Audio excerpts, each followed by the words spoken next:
right now there is a plan by scientists to basically track the large plastic ocean material or the plastic material that's in the ocean right now, to basically get them out. So the problem is they have the technology to see where this large landmass of plastic materials that is in the ocean. We could find it. The problem, though, that a lot of scientists have is that it's a smaller micro material that's impossible to see and catch. And so what they're using now is more of advanced satellite imagery to basically capture the light, I guess the light reflecting on the plastic, and just figuring out all the smaller materials, and then building on more, I guess, capable automation machines to scrape all that plastic out of the ocean. It's a difficult approach to do, but what they're doing is, like, they're really looking for the light to be reflected off the water, and thus I guess when the light reflects on the plastic,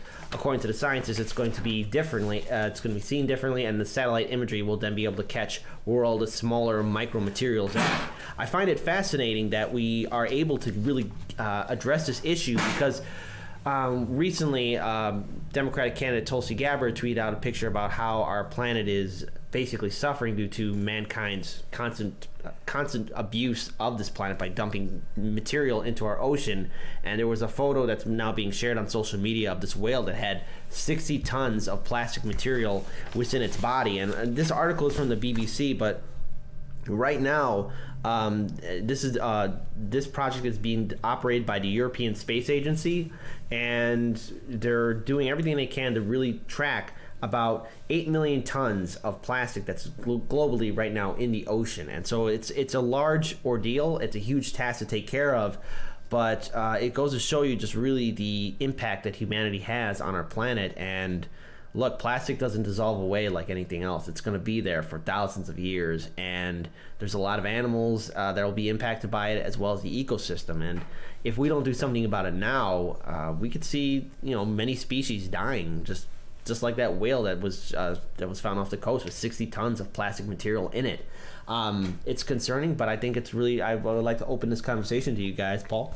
Yeah, so I think one of the more interesting things about this is the sort of the science behind trying to figure out how to identify very small pieces of plastic from the larger pieces or larger clumps of plastic that we know about and can identify and can see, and are trying to come up with methods of removing from the ocean. So there was like the giant nets and things like that. One of those machines was actually created by this little kid who was concerned about the impact of plastic materials in the ocean, and he created like this little net system with an AI machine, and was able to just scrap up the micro material from the ocean and just single it out, which is fantastic. But so the tricky thing is that I'm just sort of fascinated from a technical perspective of how does a satellite differentiate the light that is refracted off of a piece of plastic from light that is simply reflected from waves, right? If you ever look at the surface of water, the surface of the ocean, when light hits it a particular way, you end up with this sort of sparkly effect as,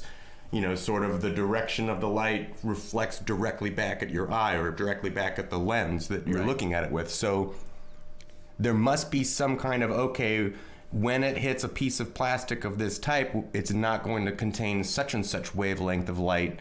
So that's sort of the nitty-gritty of, like, I don't know how to do it, but that seems cool. Well, from the article, what they are doing is they're doing more advanced research onto how the satellite can basically hone in on not only the large materials of plastic, which will be easy to find, it's just more of the micro material. Yeah, the really small ones. How do you differentiate a very small reflected piece of light from the surface of the water versus one that's coming from a piece of plastic? All really depends on what size we're talking about. I'm not sure that they're going to be able. So, like, just to kind of bring this back to the beginning with this project that's being worked on is. So, as a final note for this story, and what I want everyone to take away from this article is that we have the resources and the ability to really impact our planet and fix it so that we don't leave behind a desolate wasteland.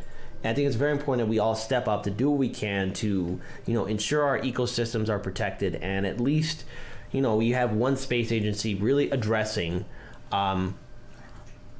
we have at least one space agency that's at least doing everything that's necessary to track the plastic material and to get it out of the ocean. So I mean, it's what we have to do in regards to fighting for a better future, and we have to really invest in our resources. So, other than that, guys, I want to make sure that we continue following this story, because if we can do something about that plastic landmass, it will help out, I guess, us as a species too. It's a necessary component toward, getting this planet to be a little more self-sustaining and stop the ecocidal death march. Yeah. I would just add on to it. I mean, I'm a big fan of the video, the hyperviral video, the history of the world, I guess, and it's a big enough deal that he thought it would be worth including at the end of the video. Yeah. So this is something that's going to matter, and sadly, a lot of fish are going to die in the process. A lot of food that's going to be eaten that is fish is going to have plastic, so we're just going to eat it right back. I mean, it's going to hurt us.